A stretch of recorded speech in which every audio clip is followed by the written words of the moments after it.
Hello viewers, स्वागत है आप सभी का। बेसिकली हम A5 R5 का जो प्रैक्टिकल है और जो आपका ए लेवल का, उसमें हम सारे क्वेश्चंस पढ़ रहे थे। तो आज की इस टॉपिक में हम मोस्ट इम्पॉर्टेंट टॉपिक को हम समझते हैं जो आपके प्रैक्टिकल में आ सकता है और लास्ट ईयर के क्वेश्चन पेपर में भी ये आया है। बेसिकली इसमें आज हम पढ़ेंगे कि स्टैक्स क्या होते हैं। ठीक है, स्टैक्स के ऊपर बेस्ड पर आपको ये क्वेश्चन मिलता है। इस क्वेश्चन को ही आप पढ़ के चले जाते हैं तो आपको बहुत ज़्यादा सफिशिएंसी मिल जाएगी कि आपको कैसे स्टैक के क्वेश्चन करना है। अगर आपने अभी तक अभी स्टैक के बारे में कुछ भी नहीं पढ़ा है तो भी आप इस क्वेश्चन को कर सकते हैं। इसमें बस आप इस क्वेश्चन को अच्छे से पढ़ लें और जो मैं बता रहा हूँ आपको इस वीडियो में उसको देख लीजिए तो आपका हो जाएगा काम। ठीक है, बेसिकली इसमें जो क्वेश्चन आता है उसमें आपसे फंक्शंस के बारे में पूछा जाता है कि pop function, push function, is empty, is full, ये सारे फंक्शंस को आप करके दिखाइए स्टैक की मदद से। ठीक है, स्टैक क्लास की मदद से। इसमें क्या होता है कि हम जो भी करते हैं वो या तो हम एरे की मदद से करते हैं या फिर हम लिंक्ड लिस्ट की मदद से करते हैं। ये दोनों जो हैं वो हमारे डाटा स्ट्रक्चर के पार्ट है। ठीक है, एरे और जो भी हमारे डाटा स्ट्रक्चर में हम जितने भी फॉर्म्स पढ़ते हैं इसमें दो बेसिकली हमारे पास निकल के आते हैं। पहला होता है हमारा एरे और दूसरा होता है हमारा लिंक्ड लिस्ट। इसको हम बोलते हैं लिंक्ड लिस्ट। ठीक है, तो इसके बेस पे भी आपका एक क्वेश्चन बन सकता है कि आपको एरे पे करके दिखाना है या फिर लिंक्ड लिस्ट पे करके दिखाना है। अगर क्वेश्चन में कुछ भी नहीं लिखा तो आप किसी भी क्वेश्चन में ये नहीं लिखा है, ये लाइन नहीं लिखी है, तो आप क्या कर सकते हो, आप एरे से भी करके दिखा सकते हो जो कि बहुत ज़्यादा ईजी हो जाएगा, या फिर आप लिंक्ड लिस्ट से करके दिखा सकते हो। बेसिकली एरे जो है वो तो हम पहले भी अगर आपने ओ लेवल में पाइथन पढ़ी होगी तो आपने एरे उसमें करके देखा होगा, लेकिन C++ में ये थोड़ा सा डिफ़िकल्ट लेवल हो जाता है, इसलिए यहाँ पर लिंक्ड लिस्ट का भी यूज़ होता है हमारा। अगर आप एरे से नहीं आ रहा तो आप लिंक्ड लिस्ट से भी कर सकते हो। लिंक्ड लिस्ट अगर आपको ईज़ी लगती है। बेसिकली मैं आज जो वीडियो बनाई है मैंने, उसमें ये बताना चाहता हूँ कि जिन लोगों ने बिल्कुल भी प्रैक्टिस नहीं करी इसके बेस पर, तो इन क्वेश्चंस की मदद से वो कर सकते हैं, क्योंकि इस क्वेश्चन में बेसिकली जो फंक्शंस यूज़ होते हैं स्टैक में वो मैंने बताए हैं। और पहला जो है मेरा क्वेश्चन, उसमें एरे के बारे में बताया है।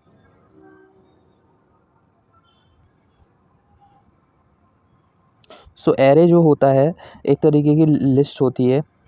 ठीक है, क्या होती है एरे, क्या होती है, एक तरीके की लिस्ट होती है। ठीक है, आपने पढ़े होंगे एरेस पढ़े होंगे। एरे जो होते हैं हमारे, पहले तो 2D 1D एरे होता है हमारा, 2D एरे होता है और 3D एरे होता है। ये सारे आपने पढ़े हुए होंगे।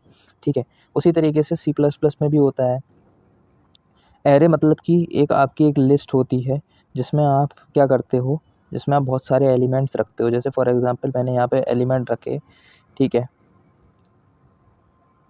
और इसकी इंडेक्सिंग होती है हमारी 0 से 0 1 2 3 4, ऐसे हम इंडेक्सिंग इसकी करते हैं। ठीक है, तो यही चीज़ ऐसे ही हमें एक प्रोग्राम बनाना है। इस क्वेश्चन में लिखा हुआ है कि implement a stack as class in C++ having a constructor. हमें एक जो स्टैक क्लास होती है हमारी C++ में, उसका एक कंस्ट्रक्टर बनाना है। ठीक है, कंस्ट्रक्टर आपको बेसिकली पता ही होगा। कंस्ट्रक्टर जो होता है, जो हमारी क्लास होती है उसका एक इंस्टांस हम बनाते हैं, उसको कंस्ट्रक्टर बोलते हैं। और create the function with the functionality for the operation push pop is empty is full, ये सारे हमें बनाने हैं और इसको डिस्प्ले कराना है एक मेन्यू में। ठीक है, बेसिकली जो हमें PDF प्रोवाइड हुई थी सिलेबस की, उसमें भी ये क्वेश्चन पाया गया है। स्टैक ऑपरेशन मेन मेन्यू, और इस तरीके से इसको बताना है। और जो भी बटन, जो भी हमसे वो मांगा जाएगा कि आप इसमें क्या शो करना चाहते हो। तो जब भी हम 1 प्रेस करें तो पॉप आ जाए, पुश आ जाए, 2 प्रेस करें तो पॉप आ जाए। ये सारे फंक्शंस हमें इसमें करके दिखाने हैं। ठीक है, मैं स्टार्ट करता हूँ। देखिए, पहली चीज़ तो मैंने यहाँ पर हेडर का यूज़ किया है, जो C++ का हेडर होता है। उसके बाद मैंने जो आपका एरे होती है उसकी भी एक साइज़ होती है। ठीक है, तो या फिर आप कह सकते हो कि उसकी लेंथ हो सकती है। तो मैंने इसमें कांस्टेंट कर दिया और मैक्स साइज़ करके एक बना दिया, एक वेरिएबल, जो क्या शो करेगा, जो हमारी साइज़ को शो करेगा कि हाँ, इससे ज़्यादा इसमें एलिमेंट्स नहीं आ सकते। ठीक है, पर्टिकुलर एरे में। और उसको मैंने डेटा टाइप दे दी इंट। ठीक है, उसके बाद नीचे हम स्टैक क्लास बनाई। फिर उसमें हमने प्राइवेट प्राइवेट वेरिएबल्स दिए, इंट एरे वेरिएबल दिया एक, जिसके अंदर मैक्स साइज आएगी, मतलब कि जो भी हम एलिमेंट्स रखेंगे वो सारे इसमें आ जाएंगे, ठीक है। और फिर इंट टॉप करके एक हमने एक दिया यहाँ पर वेरिएबल, जो क्या करेगा, जो हमारे वेरिएबल्स जो भी हम इसके अंदर जो भी वैल्यू हम पुट कराएंगे वो वैल्यू उसको इसके अंदर करता जाएगा, ठीक है। उसके बाद पब्लिक हमने क्या बोलते हैं वेरिएबल लिया जिसमें हमने स्टैक रखा, स्टैक फंक्शन का यूज़ किया, स्टैक फंक्शन का यूज़ किया, और इसके अंदर हम क्या कर रहे हैं, टॉप की वैल्यू रख रहे हैं, उसमें हम इक्वल करा देंगे -1, ठीक है। जो इनिशियल वैल्यू होगी हमारे पॉइंटर की, जो आपका एरे पॉइंटर होता है उसकी इनिशियल वैल्यू जो होती है वो होगी हमारी -1, ठीक है। उसके बाद नीचे हम पुश फंक्शन को हमने जो बनाया है उसकी देखते हैं, उसमें वॉइड पुश इंट वैल्यू, ठीक है। यहाँ पर हम पुश फंक्शन बना रहे हैं और यहाँ पर हमने ये भी चीज़ प्रिंट करा दी यहाँ पर कि अगर कोई यहाँ पर 100 से ज़्यादा अगर कोई एलिमेंट्स रखता है तो उसकी जो वैल्यू होगी हमारी वो स्टैक ओवरफ्लो करके प्रिंट हो जाए। तो ये हमने सी आउट करा दी, फिर रिटर्न। और अगर पहली चीज़ तो ये चेक कर लेगा कि क्या 100 से ज़्यादा है, मैक्स साइज़ 100 से ज़्यादा है, नहीं है तो फिर एरे के अंदर हम ++ टॉप करा देंगे, मतलब कि जो वैल्यू हम रख रहे हैं उसको हम क्या करा देंगे, उसको हम उसके अंदर सेव करा देंगे, इक्वल वैल्यू हो जाएगी हमारी, जो कि हम यहाँ पर जो हमने आर्गूमेंट लिया था ऊपर वो यहाँ पर हो जाएगा। मैं दिखा देता हूँ एक बार आपको, जो हमने ऊपर आर्गूमेंट लिया था वो ही यहाँ से हमारा सेव हो जाएगा इसमें जाके, और वो हमारी वैल्यू यहाँ पर प्रिंट करा देगा, ठीक है।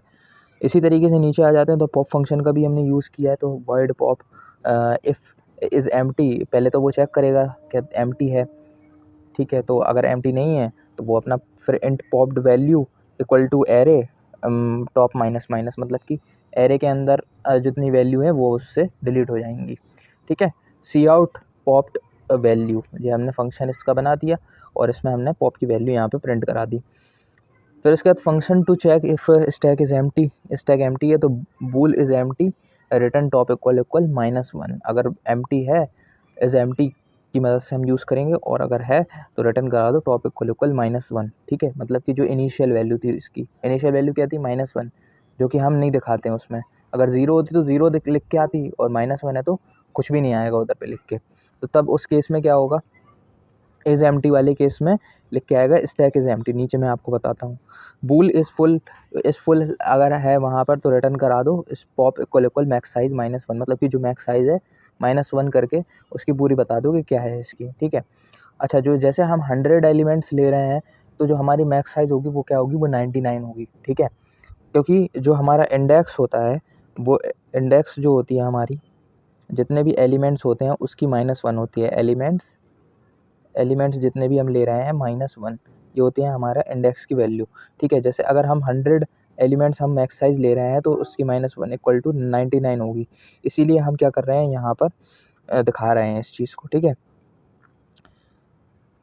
नीचे आ जाते हैं, इंट मेन फंक्शन के अंदर हम अपना स्टैक का ऑब्जेक्ट बना देते हैं, और उसके अंदर हम क्या करते हैं, इंट चॉइस और एलिमेंट को एक नए वेरिएबल्स ले लेते हैं, ठीक है। इसके अंदर फिर हम डू वाइल लूप की मदद से सारी चीज़ों को प्रिंट करा लेते हैं, ठीक है। डू जो फंक्शन है उसको यूज़ किया हमने, ये हमारे बेसिकली क्या है, ये हमारे लूप है, तो डू और वाइल लूप की मदद से हम इसको यूज़ करेंगे, ठीक है। तो डू फिर यूज़ करा हमने, उसमें हमने सी आउट करा दिए, सारे जितने भी हमारे जो ऑप्शंस हैं उसमें आ जाएंगे, तो ये सारे मैंने ऑप्शंस करा दिए। फिर उसके बाद सी इन लेगा वो चॉइस को, ठीक है। जो भी हम चॉइस रखेंगे वो एक वेरिएबल की शक्ल में चला जाएगा।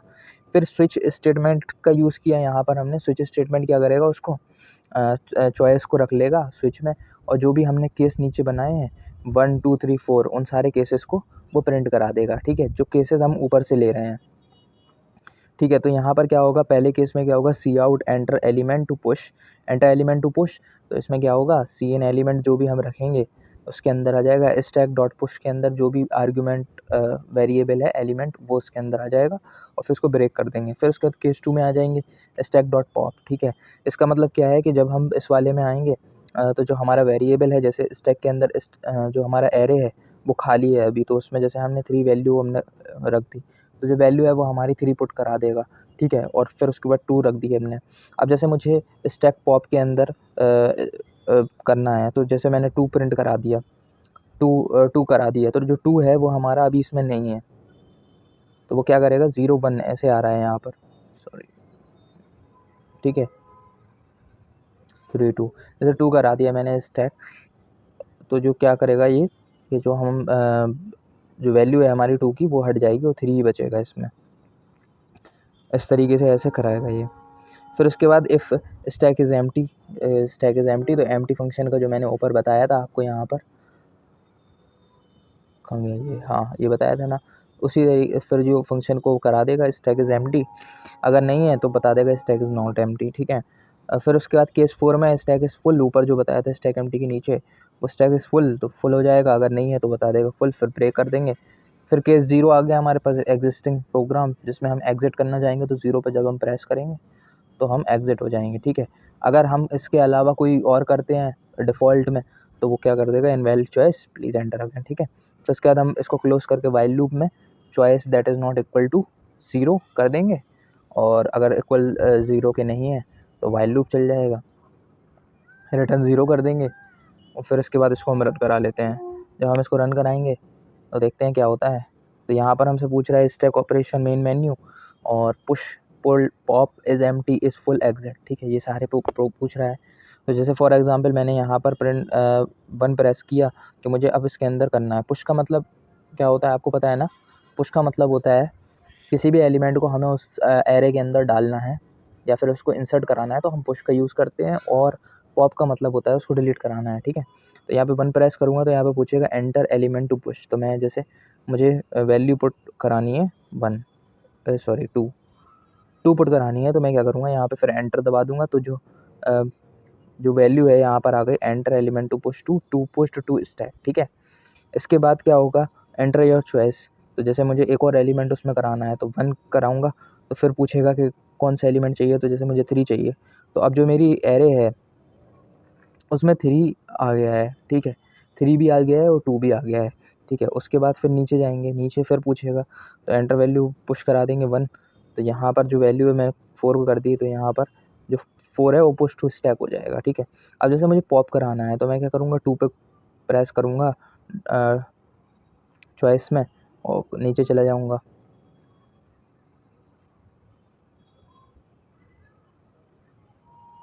ठीक है। तो आप देख सकते हैं, हाँ यहाँ से स्टैक 2 से प्रेस किया तो 3 पॉप्ड फ्रॉम स्टैक, सबसे पहला सबसे बाद जो वाला एलिमेंट होता है वो सबसे पहले पॉप होगा, ठीक है। यही होता है ना एरे लिस्ट में, जो भी हम एलिमेंट को क्या कराते हैं, जितने भी एलिमेंट हैं हमारे जो एरे में आते हैं, तो जैसे फॉर एग्जांपल जैसे मैंने यहाँ पर सबसे पहला एलिमेंट कौन सा लिया था 2 लिया था, ठीक है। फिर मैंने कौन सा एलिमेंट लिया था, फिर मैंने 3 लिया था और फिर 4 लिया था। तो अब जैसे मैं पॉप फंक्शन लूँगा तो क्या होगा, जो मेरी एरे है वो कुछ इस तरीके की हो जाएगी, ठीक है। फिर पॉप फंक्शन का यूज़ करूँगा तो मेरी एरे क्या हो जाएगी, इस तरीके की हो जाएगी। फिर मैं पॉप फंक्शन का यूज़ करूँगा तो अब एरे में एक भी एलिमेंट नहीं है, तो ये क्या करेगा stack underflow can not pop element, ये जो मैंने स्टेटमेंट उसमें प्रिंट कराया था ये स्टेटमेंट वो प्रिंट करा देगा, ठीक है। अब जैसे फॉर एग्ज़ाम्पल मुझे क्या करना है, यहाँ पर नीचे आ जाते हैं और यहाँ पर चॉइस में हम प्रिंट करा देते हैं इस इज़ एम्प्टी, तो जैसे ही मैं 3 वाला पुल कराऊँगा तो यहाँ पर नीचे चॉइस आ गई enter your choice 3 stack is empty, तो स्टैक एम्प्टी हो गया, ठीक है। अगर इसी में अगर मैं 2 प्रिंट करा अगर मैं 1 नंबर प्रिंट करा के इसके अंदर एलिमेंट प्रिंट करा देता हूँ और फिर मैं क्या कराता हूँ इस 4th नंबर वाली चॉइस लेता हूँ, तो अब मेरे क्या लिख के आ रहा है स्टैक इज़ नॉट फुल। इसके बाद हम एग्ज़िट करा लेंगे, तो 0 जब हम प्रिंट करेंगे तो लिख के आएगा एग्जिस्टिंग प्रोग्राम, ठीक है। तो इस तरीके से इस फंक्शन को हम बना सकते हैं। ये इसमें से पुश और पॉप का तो आपका कंपलसरी आ ही सकता है एग्ज़ाम में, ठीक है। सो ये हमारा प्रोग्राम जो मैंने लिखा है, और यहाँ पर हम क्या कर रहे हैं स्टैक की मदद से लिंक लिस्ट को दिखा रहे हैं, लिंक लिस्ट की मदद से स्टैक को दिखा रहे हैं, ठीक है। तो सबसे बाकी सारी चीज़ें सेम रहेंगी, लेकिन यहाँ पर हम एक नोड क्लास का यूज़ करते हैं। इसका जो स्ट्रक्चर होता है उसमें हम नोड क्लास का जो हेडर जो था एलिमेंट वो हमारी हेडर नोड थी जो हम यूज़ करते हैं, जो क्या करती है 2 मिनट, जो हम लिंक करा के ऐसे लिस्ट बनाते हैं, तो ये जो होती है हमारी ये हेडर नोड कहलाती है। ये क्या कहलाती है, ये कहलाती है हेडर नोड, ठीक है। हेडर नोड कहलाती है, जिसमें हम वैल्यू पुट करते हैं तो वो पहली वैल्यू मानी जाती है। जैसे 2 पुट करी, फिर 3 पुट करी, फिर 4 पुट कर दी, और जो रेफरेंस होता है वो रेफरेंस हमारा क्या करता है, उस वैल्यू को चलाता जाता है। ठीक है, बताता हूँ मैं आपको इसमें पूरा। ठीक है, तो यहाँ पर मैंने नोड बना ली, फिर पब्लिक डेटा इसके अंदर वेरिएबल रख लिया इंट डेटा। जो क्या होगा, जो डेटा हमारा लिंक लिस्ट में सेव होना है वो सेव होता जाएगा। नोड और उसमें मल्टीप्लाई नेक्स्ट, इसमें क्या होगा, जो नोड होगी वो स्टार्टिंग में जैसी भी हो उसको, फिर उसके बाद नेक्स्ट का मतलब ये है कि वो क्या होती जाएगी, उसमें रेफरेंस होता जाएगा, रेफरेंस दे के वो बढ़ती जाएगी। ठीक है, फिर इसमें जो स्टैक क्लास है, स्टैक क्लास के हम क्या करेंगे, अंदर नोड मल्टीप्लाई टॉप कर देंगे। जो क्या होगा, जो टॉप वैल्यू होगी वो नोड से मल्टीप्लाई होती जाएगी। ठीक है, फिर पब्लिक स्टैक फंक्शन बनाएंगे, जिसके अंदर हम क्या करेंगे, टॉप इक्वल नल पॉइंटर रख देंगे।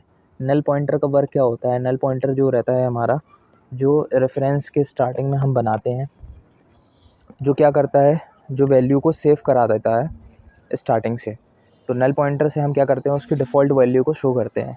ठीक है, लिंक लिस्ट की अगर हम एक एलिमेंट उसके अंदर रख रहे हैं तो हमारे एक एलिमेंट का नल पॉइंटर, एक एलिमेंट का जो रेफरेंस होगा वो क्या होगा, वो नल पॉइंटर हो जाएगा। ठीक है, फिर नल पॉइंटर हो जाएगा, इसलिए ऊपर मैंने क्या यूज़ किया, नोड मल्टीप्लाई टॉप, कि जो जैसे जैसे हमारी नोड बढ़ती जाएंगी तो जो मेरा नल पॉइंटर है उसकी वैल्यू क्या होती जाएगी, उसकी वैल्यू वेरी करती जाएगी, वेरिएशन होती रहेंगी उसकी वैल्यू में। ठीक है, फिर इसके अंदर बूल इज़ एम्प्टी का यूज़ किया है। इसके अंदर क्या किया है, return top equal null pointer. अगर नल पॉइंटर की वैल्यू टॉप के इक्वल है तो प्रिंट करा दो कि भैया इज़ एम्प्टी है, मतलब कि वो लिस्ट जो है वो एम्प्टी है, मतलब कि उसमें एक भी वैल्यू नहीं है। ठीक है, तो इसलिए तो नल पॉइंटर यूज़ हो रहा है। उसके बाद इस फुल है, मतलब कि फिर हम क्या करेंगे, नोड मल्टीप्लाई टैम्प एक वेरिएबल बनाएंगे जो जिसमें नोड मल्टीप्लाई होगा, इक्वल कर देंगे न्यू नोड। ठीक है, इस चीज़ को तो आप लर्न कर लो, क्योंकि ये हर लिंक लिस्ट में यूज़ होती है। ठीक है, लिंक लिस्ट आप जब भी बनाओगे तो उसमें जब भी आप वैल्यू इंक्रीमेंट कराओगे तो वो क्या करेगी, वो उसको चेक करने के लिए या फिर आप ट्रैवर्स करने के लिए आप इसका यूज़ ज़रूर करोगे। ठीक है, फिर इसमें इफ़ हम चलाएंगे, इफ़ स्टेटमेंट का यूज़ करेंगे, जिसमें हम टेम्प इक्वल नल पॉइंटर का यूज़ कर नल पॉइंटर दिखाएंगे कि जो टेम्प की वैल्यू है वो नल पॉइंटर के अगर इक्वल है तो रिटर्न कर दो ट्रू, और अगर नहीं है तो डिलीट कर दो टेम्प को।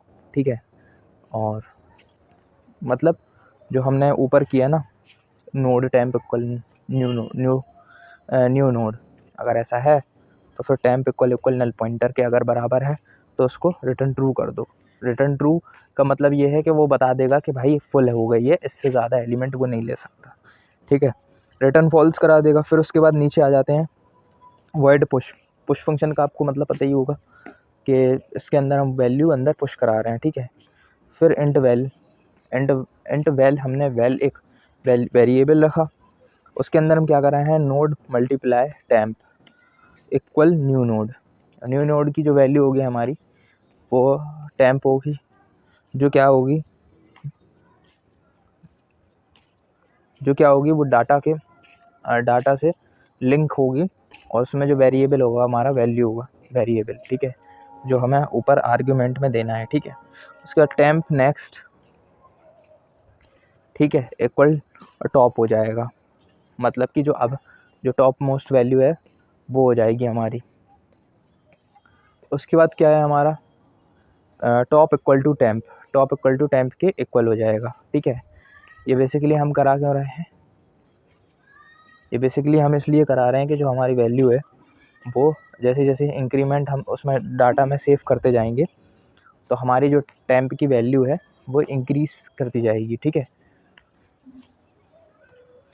Void pop is empty, c out stack is empty, can not pop element. ठीक है, पहले तो वो पूछेगा कि भैया इसके अंदर एलिमेंट है कि नहीं है, अगर नहीं है तो फिर उसके बाद क्या करेगा, वो node temp equal to top और उसमें से नेक्स्ट निकाल देगा। ठीक है, और डिलीट कर देगा टैम्प को।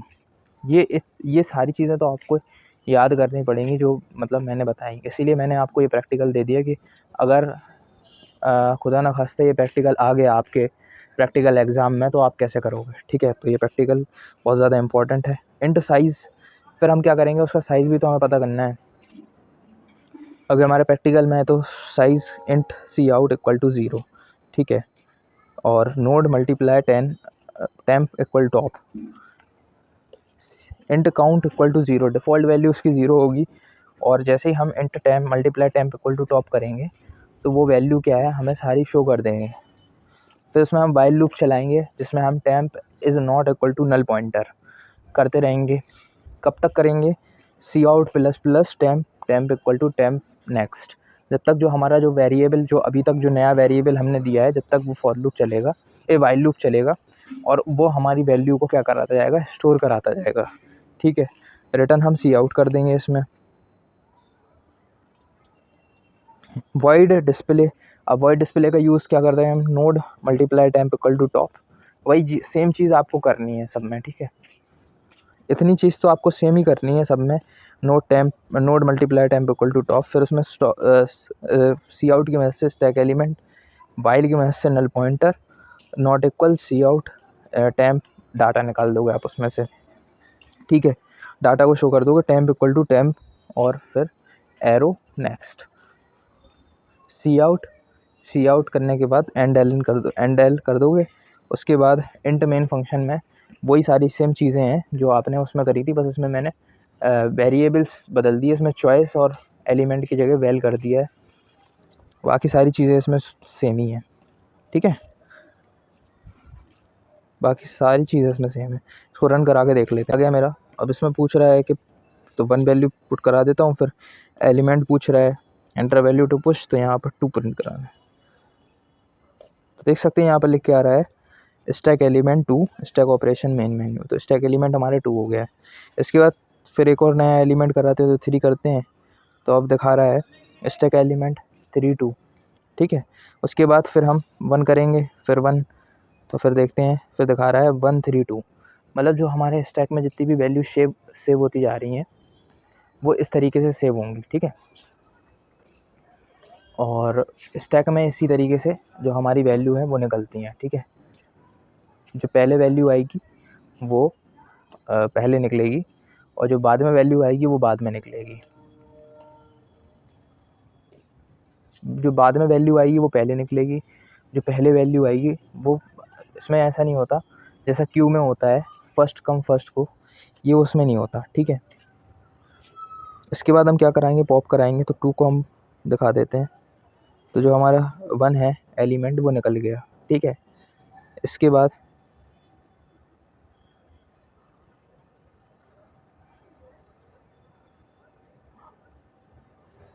फिर हमारा 3 निकल गया और फिर 2 निकल गया। अब हम इससे पूछते हैं इज स्टैक इज़ एम्प्टी, तो 3 पे करेंगे, दिखा देगा स्टैक इज़ एम्प्टी। फिर 4 पे कर देंगे तो स्टैक इज़ नॉट फुल, ठीक है। उसके बाद 0 कर देंगे तो हमारा प्रोग्राम एग्ज़िट हो जाएगा, ठीक है। प्रोग्राम हमारा एग्ज़िट हो गया। तो यही इसी तरीके से आपको ये करना है, ठीक है।